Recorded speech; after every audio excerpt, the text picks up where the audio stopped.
Jerky makers have been arguing about this forever. Do you flavor your meat with the wet marinade or do you flavor it with the dry rub? Today, we're actually running them head to head to see which one of them actually makes the better jerky. We're doing wet versus dry, thin versus thick, and maybe even a wild card thrown in there. This is the Jerky Flavor Showdown. Now for this showdown, we have 6 different batches that we need to make. We're doing a wet marinade, we're doing a dry rub, we're doing a wild card, and we're doing all of those in both a thin and a thick version. So not only are we gonna see which flavoring technique gets us the best end result, but we also see how the thickness of that meat contributes to that. So here's how we're gonna break down the meat on this. We got 6 pounds of flank steak to start. We're gonna slice half of this up into thin 1/8" slices, and then slice the other half into 1/4" slices. So we'll have 3 pounds of the thin stuff and 3 pounds of the thicker stuff. Then we'll take each of those and split them into 3 1-pound batches. 1 pound for the wet marinade, 1 pound for the dry marinade, and then 1 pound for the wild card. We'll do that for both thicknesses, so we'll end up making 6 total batches. So here's my theory, and in transparency, I'm not a scientist, I'm not a foodologist. I'm just a guy that makes jerky that has some ideas from some of the things that we've done.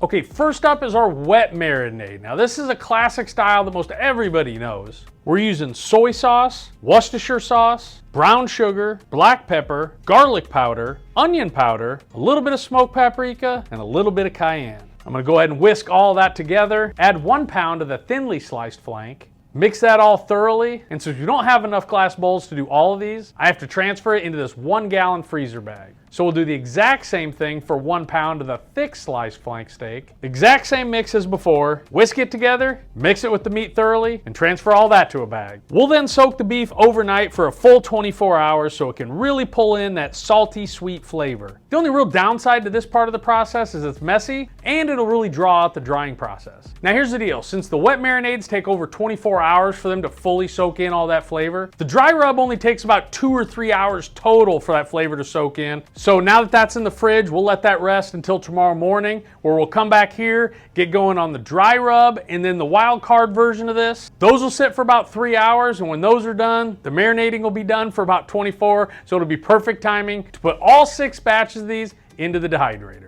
Okay, it's the next day, and we're ready for some dry rub batches. Now, instead of pouring in liquid soy sauce and Worcestershire like we did yesterday, we're swapping those out for powdered versions. Same flavor, just no liquid. That way, we keep the playing field fair. Both batches are built on the same flavor profile, but this one stays clean and dry. Now, here's what's cool about dry rubs. You can just dump everything on all at once, mix it all up, and then call it good. Or you can get fancy and layer it. You start with the salt and the soy powder, and what that does is that pulls some of the moisture out to the surface of the meat. Then you add your garlic and your paprika, then finally finish with the pepper and the sugar on top. Some folks swear by this layering effect, saying it gives you a deeper, stickier bark while giving way more punch in every single bite. What do you think? Should we run a flavor test on a regular rub versus a layered rub and see which one actually yields a better flavor profile? Or just see if one of them is just way more steps to get the exact same result? Let me know down in the comments. All right, I feel like that one's pretty well mixed up on this one. Everything looks like it's got pretty even coverage. I'm just gonna throw a lid and throw this in the fridge for 2 or 3 hours. Now let's do the exact same thing on the thick cut version of the dry rub. The less surface area really adds up here. I mean, there's more surface area on all those thinner pieces than there is on these thicker pieces. All right, I think I got this pretty well mixed up here, about as good as it's gonna get. So I'm just gonna throw a lid on this one and throw it in the fridge, let it sit with the other one for about 2 or 3 hours. Now remember back at the beginning when I said there was a wild card? Well, here it is, the hybrid. First, we're gonna hit that meat with the dusting of the dry rub to lock in that seasoning right on the surface. Once that's mixed well, we're gonna add just enough of the wet marinade to make it stick and pull some of that flavor down into the meat. Now the idea here is real simple. Can we get the best of both worlds? That immediate flavor burst that you get from the rub, plus that slower, deep burning flavor that you get from the marinade. This is the kind of trick you only try if you've made a lot of jerky before. You don't see it in the books, but I want to see if this Frankenstein method actually makes something better,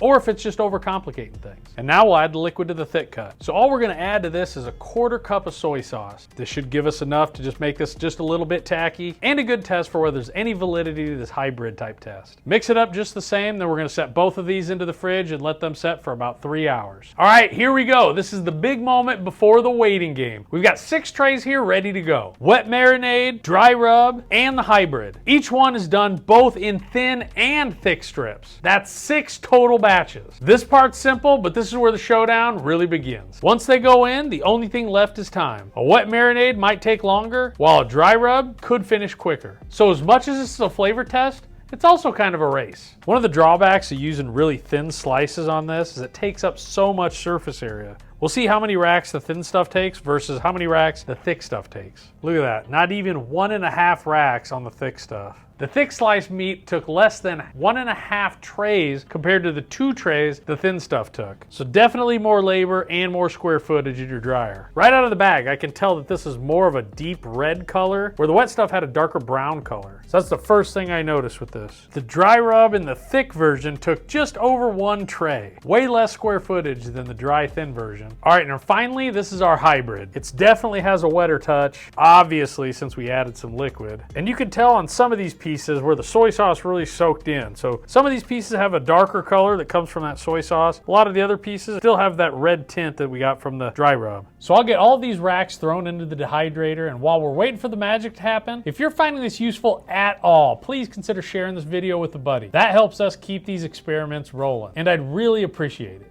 All right, this is the moment of truth. We got 6 batches here, 3 different ways, 2 different cuts, thick versus thin, dry versus wet, all of the things we're about to test right now and see which one wins this flavor showdown. All right, let's get right to it. We'll start with the thin cut with the wet marinade. Let's do the thin cut with the dry rub. Okay, now that we've had them back to back, does the flavor pop immediately on one versus the other? It's like the dry has a way stronger, like you can taste the seasoning a lot more. I think the first one has more depth. I'd say the wet's more flavorful. Yes. It's like topical flavor versus like permeated flavor. I feel like the dry rub is way bolder. I'm getting more of the heat, the cayenne and the paprika. You guys prefer the liquid over the dry rub? I think I'd go for the dry, actually. Yeah, I mean, I'd go liquid. It's neck and neck. I'd go liquid. I'd go the wet. I'd go the dry rub. Like, I like this one quite a bit. I guess it also depends on whether you like bold flavor or if you like just a more subtle, beefier kind of a flavor. I just don't know if I could eat a whole bag of the dry because it is so bold. I think you could. I've seen it happen. All right, let's try the hybrid version. To me, this one seems more well-rounded, I guess I would say. I'd say it's my least favorite out of the bunch. There's subtle differences between all of them, but I think they're marginally different. Yeah, they're all very similar. I can see myself on different days choosing different ones. All right, now let's move on to the thick cut versions of the same recipes. Definitely a different chew. I feel like the more I chew, the more flavor I get too. Say visually, not a difference. Tasting it, big difference. I think that marinade does blend everything together in a thicker cut better. Let's go to the thick dry rub. That's some bold flavor. Way different of a chew. That seasoning hits you and it lingers. I think the thickness of the meat helps balance out that boldness a little better. Wet versus dry on the thick cut. Dry. Dry. I say dry on You like that the one. dry. Yeah, I think dry rub is the way to go on the thick cut for sure. I think it really shines here over the thin. God, interesting though. Like same seasonings, but one tastes completely different. The dry rub on the thicker pieces is the way to go for my preference. But let's see if the hybrid throws a wrench in those gears. Got a confusing look on my face. I feel like the flavor's gone. Yeah, that's what I was thinking. Same. Least flavorful one out of What the the bunch. hell? I'm baffled, honestly. Like, how does that happen? The longer I chew this one, the more of those flavors do come out. So is the hybrid then just an unnecessary step in this thing, or does it add any value at all? I like the idea of it, but I don't think it adds value. A lot of extra work for nothing. Wet versus dry, what really stood out? I think they're all really good. It's tricky, but I'll go with the dry seasonings across the board. I agree. I like bold flavors. The dry rub definitely gives you that bold flavor right off the top. So definitely bold. Go with dry rub. If you're going with a less bold flavor and that's your preference, go for the wet or the hybrid model. So overall, thick and thin. What do you guys think? What are your takeaways there? If I had to pick one, I'd pick overall, I'd go thin. Some of the thin pieces were a little too brittle for me, a little too hard for me, so I'd go with the thicker cut. I'd say, yeah, flavor-wise, that's way quicker of a hit.